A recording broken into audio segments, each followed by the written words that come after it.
Olá, meus amigos, aqui jornalista Homero Roberge. Estou de volta hoje no meu canal e quero falar de um grande herói brasileiro. Esse foi herói mesmo, de verdade, não foi construído pelo Império nem pela República. Esse foi herói.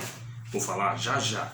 Um grande militar. Mas antes, peço a vocês que se inscrevam aí no meu canal, deixe o seu like, compartilhe com seus amigos, inscreva, pessoal, dê uma força aqui ao canal Homero Roberge para que a gente possa cada vez mais levar ao conhecimento de vocês a verdadeira história do Brasil e do mundo, aquela que as escolas não contam, não ensinam.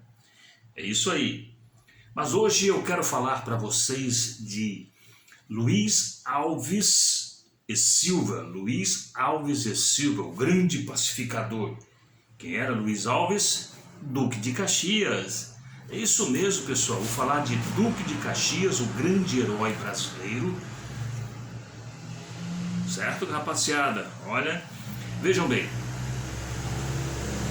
O Duque de Caxias, ele foi militar, ele foi político e foi monarquista. Ele era monarquista, ele era ferrenho. Ele era ferrenho mesmo, apoiador do Império, amigo de Dom Pedro I, amigo de Dom Pedro II. E como é que tudo começou? O Luiz Alves, o nosso Duque de Caxias, ele era filho de militar, neto de militar. E quando toda criança, como a gente que foi criança e gostava de brincar de soldadinho, né? Até hoje estamos brincando de soldadinho, de cowboy, e o Luiz Alves, ao invés de brincar de soldado, ele se tornou um soldado de verdade. Aos 5 anos de idade, Duque de Caxias, ou então Luiz Alves, já era cadete do exército.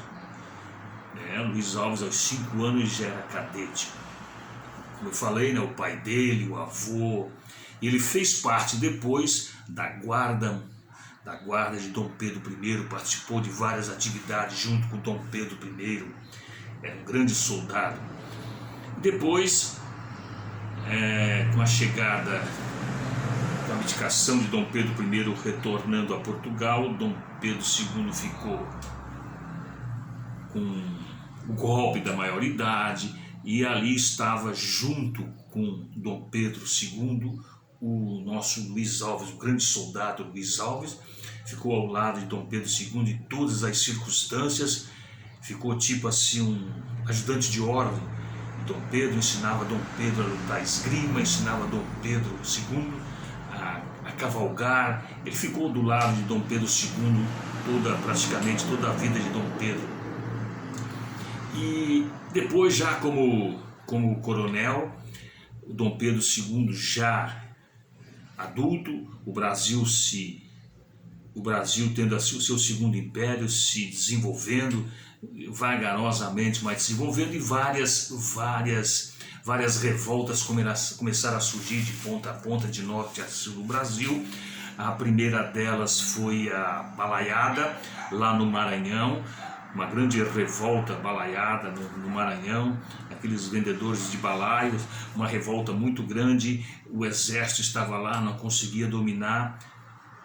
O nosso grande soldado, o nosso grande coronel Luiz Alves foi para lá no ano de 1838 e pacificou tudo, acalmou com grandes táticas militares. Ele era um grande militar, desde pequenininho, desde 5 anos de idade dentro do exército. Ele aprendeu várias táticas, aprendeu táticas de guerra, enfim.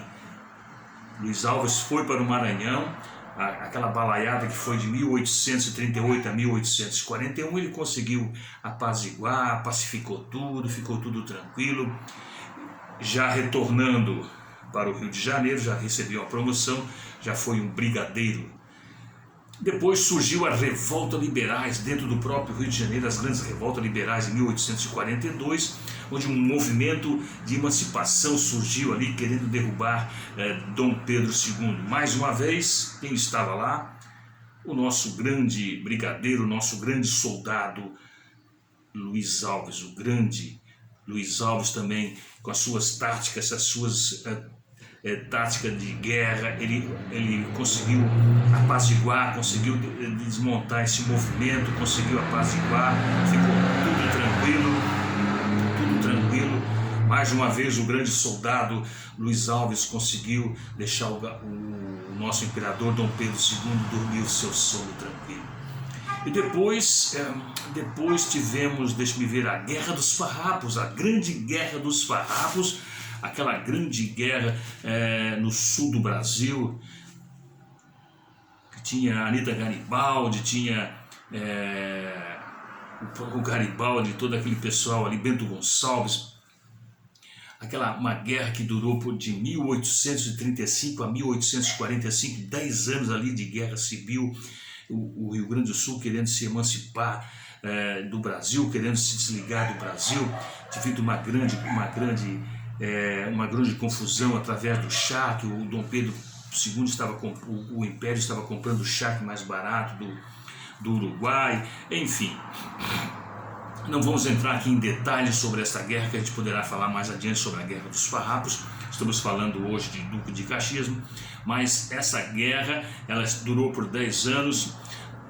O Dom Pedro II teve mais uma vez que intervir através do mais grande soldado brasileiro, o nosso Luiz Alves, o nosso brigadeiro.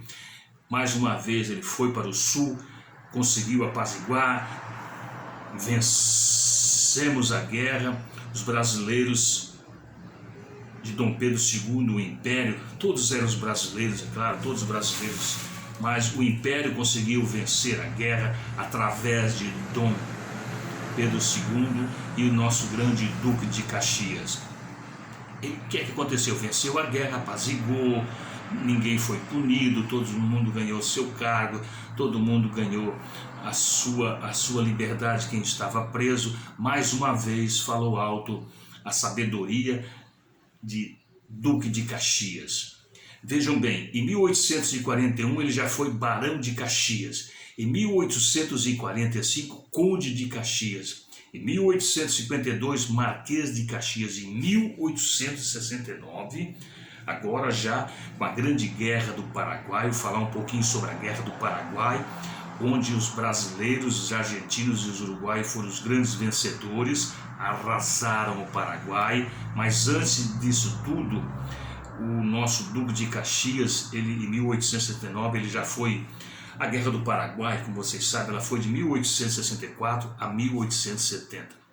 O Paraguai nessa época, pessoal, era um dos países mais desenvolvidos da América Latina, de toda a América aqui, da América Central para baixo. O Paraguai era um dos países mais desenvolvidos, tinha a sua produção independente de qualquer país. A gente sabe que nessa época a Inglaterra, com a sua revolução industrial que dominava toda essa região, todas as suas colônias, a Inglaterra dominava praticamente toda a Europa e obrigava praticamente, né? O Brasil tinha uma dívida já com a Inglaterra desde de 1825, 1822 até 1825, com a nossa proclamação da independência, a nossa independência, nós já tínhamos uma dívida com a Inglaterra. Então a Inglaterra comercializava com toda a América do Sul, vendia seus produtos na sua revolução industrial, e o Paraguai tinha as suas indústrias, o Paraguai tinha as suas fábricas, o seu comércio, vendia. O Brasil fechou a passagem ali, eles começaram a contornar pelo outro lado, descendo, passando pelo Uruguai e entrando no Oceano Atlântico para tentar comercializar na Ásia, na Europa, em qualquer outro lugar.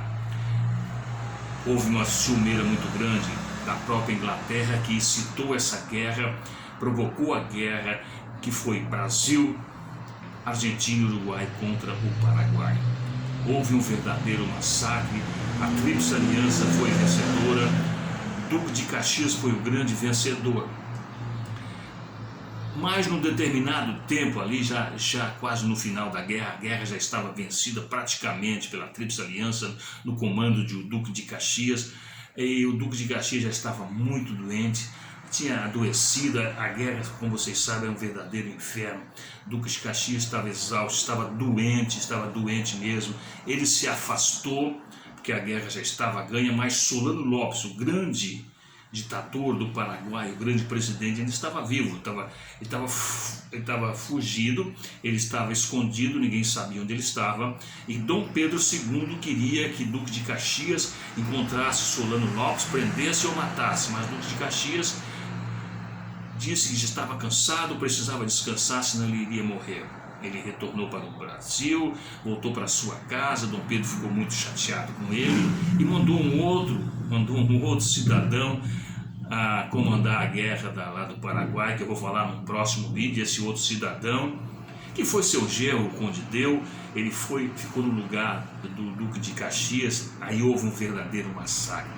Você sabe que os paraguaios estavam colocando crianças no fronte, na batalha, porque não tinha mais homens. As crianças de 10, 11 anos que podiam já segurar um fuzil já estavam na guerra. E o Conde Deu arrasou com todo o Paraguai. Matou quase toda a população masculina do Paraguai, entre crianças, homens e velhos, eram todos mortos. Houve um verdadeiro massacre, que outro dia a gente falará sobre isso. Estamos falando aqui do nosso Duque de Caxias, esse grande herói brasileiro que nasceu no dia 25 de agosto de 1813 e faleceu em 7 de maio de 1880. E vejam bem, olha bem a data que Duque de Caxias nasceu, 25 de agosto, dia do soldado, em homenagem ao grande patrono do Exército Brasileiro, Duque de Caxias, o nosso grande herói brasileiro, um herói de verdade, um herói que desde os 5 anos de idade enfrentou o Exército, se formou no Exército, se fez no Exército e fez o Exército virar uma verdadeira honra da nação brasileira. Falamos de Duque de Caxias, o patrono do Exército Brasileiro, esse grande herói verdadeiro, um herói que não foi construído por ninguém, foi construído pelo seu próprio suor, e honrou a nossa nação brasileira. Muitos dizem que ele foi o responsável por arrasar o Paraguai, mas não. Ele ganhou a guerra